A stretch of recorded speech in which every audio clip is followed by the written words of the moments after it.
यूं तो हमारे धर्म ग्रंथों में बहुत से वरदानों का वर्णन है। कई वरदान तो बहुत ही शक्तिशाली थे, पर उनमें से कुछ ऐसे वरदान थे जो वर मांगने की चतुराई को दर्शाते थे।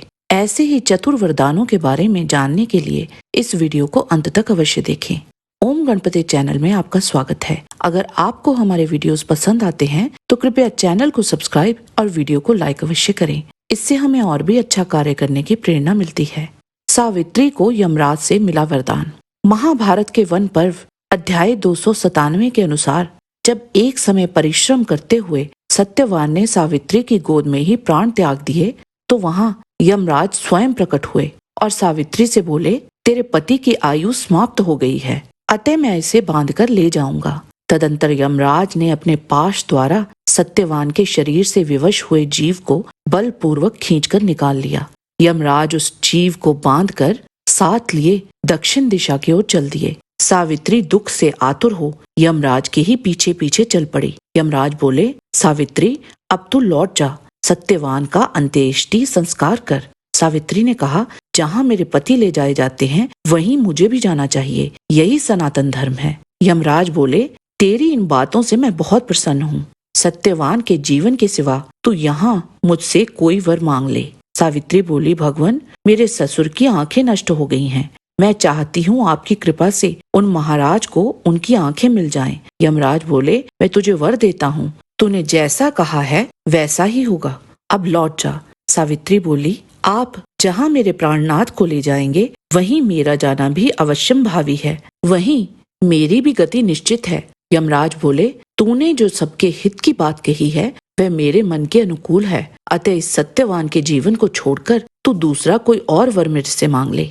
सावित्री बोली, मेरे ससुर से छीने गए राज्य को वह पुनः प्राप्त कर लें। यमराज बोले, वह शीघ्र ही अपना राज्य प्राप्त कर लेंगे। राजकुमारी, मेरे द्वारा अब तेरी इच्छा पूरी हो गई है, तू लौट जा, जिससे तुझे परिश्रम ना हो। परंतु सावित्री लौटी नहीं और उसने यमराज से कई ज्ञानवान बातें कही, जिससे प्रसन्न होकर यमराज ने उसे अपने पति के प्राणों के अतिरिक्त तीसरा वर मांगने को कहा। सावित्री ने कहा, भगवान मेरे पिता महाराज अश्वपति पुत्रहीन हैं, उन्हें 100 औरस पुत्र प्राप्त हूँ।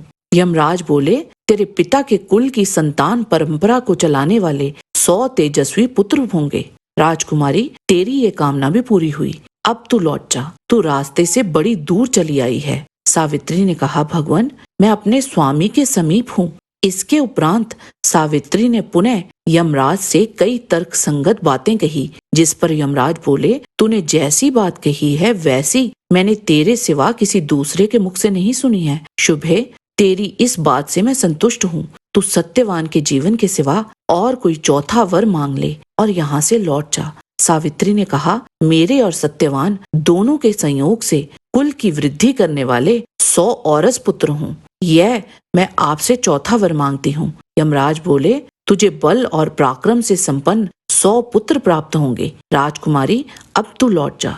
सावित्री ने कहा, आपने ही मुझे 100 पुत्र होने का वर दिया है और आप ही मेरे पति को अन्यत्र लिए जा रहे हैं, अतः मैं यही वर मांगती हूँ कि सत्यवान जीवित हो जाएं, इससे आपका ही वचन सत्य होगा। तदंतर तथास्तु कहकर सूर्यपुत्र धर्मराज यम ने सत्यवान का बंधन खोल दिया और प्रसन्नचित होकर सावित्री से इस प्रकार कहा, भद्रे ये ले, मैंने तेरे पति को छोड़ दिया है। तूने अपने धर्मार्थ युक्त वचनों द्वारा मुझे पूर्णतः संतुष्ट कर दिया है। यह तेरे साथ रहकर 400 वर्षों की आयु प्राप्त करेगा। हिरण्यकश्यप का वरदान। हिरण्यकश्यप ने एक समय यह विचार किया कि मैं अजेय, अजर और अमर हो जाऊं, संसार का एक छत्र सम्राट बन जाऊं, जिससे कोई मेरे सामने खड़ा तक ना हो सके। इसके लिए वह मंद्राचल की एक घाटी में जाकर अत्यंत दारुण तपस्या करने लगा। बहुत दिनों तक तपस्या करने के बाद उसकी तपस्या की आग धुएं के साथ सिर से निकलने लगी। वह चारों ओर फैल गई और अगल बगल के लोगों को जलाने लगी। हिरण्यकश्यप की उस तमोमयी आग के लपटों से स्वर्ग के देवता भी जलने लगे। वे घबराकर ब्रह्मा जी से प्रार्थना करने लगे, आप तीनों लोगों के स्वामी हैं, अब आप जो उचित समझे वो शीघ्र करें। तब ब्रह्मा जी हिरण्यकश्यप के पास जाकर बोले, कश्यप नंदन, तुम्हारा कल्याण हो, अब तुम्हारी तपस्या सिद्ध हो गई है, मैं तुम्हें वर देने के लिए आया हूँ, तुम्हारी जो इच्छा हो मांग लो। मैंने तुम्हारे हृदय का अद्भुत बल देखा है। ऐसी कठिन तपस्या ना तो पहले किसी ऋषि ने की थी और ना आगे ही कोई करेगा। हिरण्यकश्यप ने कहा, प्रभु आप समस्त वरदाताओं में श्रेष्ठ हैं। यदि आप मुझे अभीष्ट वर देना चाहते हैं तो ऐसा वर दीजिए कि आपके बनाए हुए किसी भी प्राणी से, चाहे वह मनुष्य हो या पशु, प्राणी हो या अप्राणी, देवता हो या दैत्य अथवा नाग आदि, किसी से भी मेरी मृत्यु ना हो।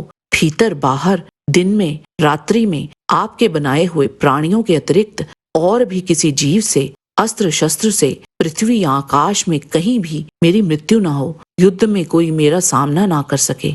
मैं समस्त प्राणियों का एक छत्र सम्राट हूँ। इंद्रादि समस्त लोकपालों में जैसी आपकी महिमा है वैसी ही मेरी भी हो। तपस्वियों और योगियों को जो अक्षय ऐश्वर्य प्राप्त है वही मुझे भी दीजिए। ब्रह्मा जी ने कहा, बेटा तुम जो वर मुझसे मांग रहे हो वो जीवों के लिए बहुत ही दुर्लभ है, परंतु दुर्लभ होने पर भी मैं तुम्हें वे सब वर दिए देता हूँ। तारकासुर का वरदान। तारकासुर को मिले वरदान का वर्णन बहुत से पुराणों में है। स्कंद पुराण के महेश्वर केदार खंड और पद्म पुराण के सृष्टि खंड के अनुसार एक समय तारकासुर ने बड़ी भारी तपस्या करके ब्रह्मा जी को संतुष्ट किया। ब्रह्मा जी उस पर प्रसन्न हुए और उसको इच्छा अनुसार वर मांगने को कहा। ब्रह्मा जी की ये बात सुनकर तारकासुर बोला, प्रभु यदि आप मुझ पर प्रसन्न हैं तो मुझे अजर, अमर और अजेय बना दीजिए। ब्रह्मा जी ने कहा, तू अमर कैसे हो सकता है? जो इस संसार में जन्म ले चुका है उसकी मृत्यु अटल है। इसीलिए तुम जिस किसी निमित्त से भी, जिससे तुम्हें भय न हो, अपनी मृत्यु मांग लो। तब दैत्यराज ने बहुत सोच विचार कर ब्रह्मा जी से मांगा कि मेरी मृत्यु केवल 7 वर्ष के बालक से ही हो और वो भगवान शिव का पुत्र हो। तारकासुर जानता था कि माता सती की मृत्यु हो गई है और भगवान शिव वियोग में जल रहे हैं, तो कहाँ अब उनका पुत्र होगा। शिव पुराण रुद्र संहिता के अनुसार जब तारकासुर ने समस्त लोकों में त्राहिमाम मचा दिया था, उस समय भयभीत देवताओं को ब्रह्मा जी बताते हैं कि मेरे ही वरदान से दैत्य तारकासुर इतना बढ़ गया है, अतः मेरे हाथों उसका वध होना उचित नहीं। मेरे वर के प्रभाव से ना मैं, ना भगवान शिव और ना भगवान विष्णु ही उस दैत्य का वध कर सकते हैं। सारे देवता भी उसे मिलकर नहीं मार सकते। यदि भगवान शिव से कोई पुत्र उत्पन्न हो तो वही तारक दैत्य का वध कर सकता है, दूसरा नहीं। भगवान शिव के पुत्र कार्तिकेय जी के हाथों ही तारकासुर का वध हुआ था। हमने इस वीडियो में केवल 3 ही चतुर वरदानों का वर्णन किया है। अगर आप ऐसे ही कुछ और वरदानों के बारे में जानना चाहते हैं तो हमें कमेंट बॉक्स में अवश्य बताएं। आज के वीडियो में बस इतना ही। आशा करते हैं कि आपको हमारा ये वीडियो पसंद आया होगा। कृपया इसे लाइक और शेयर अवश्य करें। किसी भी प्रकार की त्रुटि के लिए आप सबसे क्षमा याचना करते हुए आपसे निवेदन है कि प्रेम पूर्वक परमपिता परमात्मा को मन में धारण करें और बोलें, वैदिक सनातन धर्म की सदा ही जय।